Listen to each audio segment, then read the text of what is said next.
હું 50 વાર આપી ચૂક્યો છું આ સંસ્થા દ્વારા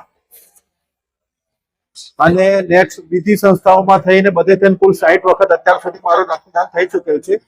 વૈષ્ણવ યુવા સંગઠનનો આ 55મો કેમ્પ છે અત્યાર સુધીમાં અને એમાં લગભગ 4500 જેટલા યુનિટ હિન્દુ બ્લડ બેંકને આપવામાં આવ્યું છે। હિન્દુ બ્લડ બેંકનો પણ સુંદર સહયોગ પ્રાપ્ત થતો રહ્યો છે। એમાં મેં ખુદ પોતે 43મી વખત આજે બ્લડ ડોનેશન કર્યું છે અને આટલું ડોનેશન કરવા છતાં પણ મારી શારીરિક પરિસ્થિતિ સારી છે।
આજે 15મી ઓગસ્ટ સ્વાતંત્ર્ય પર્વ નિમિત્તે બોડેલી ઢોકલિયા પબ્લિક હોસ્પિટલ ખાતે વૈષ્ણવ યુવા સંગઠન બોડેલી ઢોકલિયા પબ્લિક હોસ્પિટલ તેમજ જનશક્તિ યુવક મંડળ અલીપુરાના સંયુક્ત ઉપક્રમે બ્લડ ડોનેશન કેમ્પનું આયોજન કરવામાં આવ્યું છે। વૈષ્ણવ યુવા સંગઠનના પ્રેરક માર્ગદર્શક અને અધ્યક્ષ ષષ્ઠ પીઠાધીશ્વર પરમ પૂજ્ય ગોસ્વામી 108 શ્રી દ્વારકેશલાલજી મહારાજશ્રીની પ્રેરણા અને માર્ગદર્શનથી આ વૈષ્ણવ યુવા સંગઠન દ્વારા પ્રતિ વર્ષે 15 ઓગસ્ટ અને 26મી જાન્યુઆરીએ રેગ્યુલર બ્લડ ડોનેશન કેમ્પનું આયોજન કરવામાં આવે છે અને રક્તદાતાઓ સ્વયંભૂ રીતના આ કલ્યાણકારી કાર્યમાં જોડાય છે અને રક્તદાન કરે છે। આ વૈષ્ણવ યુવા સંગઠનનો આ 55મો કેમ્પ છે અત્યાર સુધીમાં અને એમાં લગભગ 4500 જેટલા યુનિટ હિન્દુ બ્લડ બેંકને આપવામાં આવ્યું છે। હિન્દુ બ્લડ બેંકનો પણ સુંદર સહયોગ પ્રાપ્ત થતો રહ્યો છે અને જે કોઈ દર્દીઓને જ્યારે પણ જરૂર પડતી હોય છે ત્યારે તેમને રક્ત પૂરું પાડવામાં આવતું હોય છે। વૈષ્ણવ યુવા સંગઠનના કાર્યકરો પણ આ રક્તદાન શિબિરને સફળ કરાવવા માટે ખૂબ જ અથાગ પ્રયત્નો કરતા રહે છે અને દરેક રક્તદાતાઓનો પણ ખૂબ જ સુંદર સહયોગ પ્રાપ્ત થતો રહે છે અને લગભગ 2200 ઉપરાંત દર્દીઓને અત્યાર સુધીમાં આ સંગઠનના માધ્યમથી જે એકત્રિત થયેલું બ્લડ છે એ દર્દીઓ સુધી પહોંચાડવામાં અમે સફળ રહ્યા છે અને એમને મદદરૂપ થયા છે।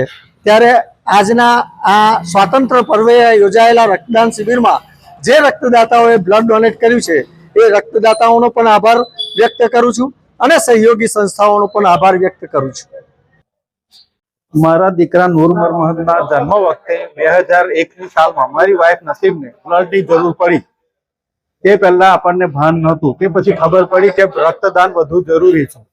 તે દિવસથી આજ દિન સુધી રક્તદાન હું કરવાનું ચાલુ રાખેલું છે। કમસે કમ 50 થી 60 વખત રક્તદાન હું કરી ચૂક્યો છું। દરેક જનતાને અપીલ કરું છું કે દરેક જણ સમજો, રક્તદાન એ મહાદાન છે, આ બનાવી નથી શકાતું। દરેક જણ જો આપશે તો જ આગળ વધશે। હું 50 વાર આપી ચૂક્યો છું આ સંસ્થા દ્વારા અને નેક્સ્ટ બીજી સંસ્થાઓમાં થઈને બધે થઈને કુલ 60 વખત અત્યાર સુધી મારું રક્તદાન થઈ ચૂક્યું છે। હવે આ વખતે ગયા મહિને સુખી હોસ્પિટલમાં હું રક્તદાન કરેલ એટલે અત્યારે 1 મહિનો થઈ ગયો તો હું આપી ના શકું, એટલે આજે ફર્સ્ટ ટાઈમ મારા દીકરાનું બ્લડ આપવા માટે એક યુનિટ જમા કરાવવાનું એના માટે હું આવ્યો છું અને આજે બધાને નમ્ર વિનંતી કરું છું કે દરેક યુવાનો સમજો અને રક્તદાનને વધારે મહત્વ આપો। જેટલી આપણને જરૂર છે આ બનાવી શકાતું નથી અને ગમે તે રીતે દરેક યુવાનો સમજે અને રક્તદાન કરતા રહે હંમેશા। જય હિન્દ। આજે વૈષ્ણવ યુવા સંગઠન બોડેલી જનશક્તિ યુવક મંડળ અને બોડેલી ઢોકલિયા પબ્લિક હોસ્પિટલના સંયુક્ત ઉપક્રમે આજે 55મો બ્લડ ડોનેશન કેમ્પ યોજ્યો છે। એમાં મેં ખુદ પોતે 43મી વખત આજે બ્લડ ડોનેશન કર્યું છે અને આટલું ડોનેશન કરવા છતાં પણ મારી શારીરિક પરિસ્થિતિ સારી છે અને મને કોઈ તકલીફ અત્યાર સુધી થઈ નથી। તો મારું દરેક રક્તદાતાઓને એવું કહેવું છે કે દરેક પબ્લિકને એવું કહેવું છે કે રક્તદાન એ ખૂબ જ મહાદાન છે અને આપણું રક્ત બીજા બધાને કામ લાગે, કોઈનો પણ જીવ બચાવી શકે એ આપણા માટે ખૂબ જ એક ભાગ્યની વાત છે.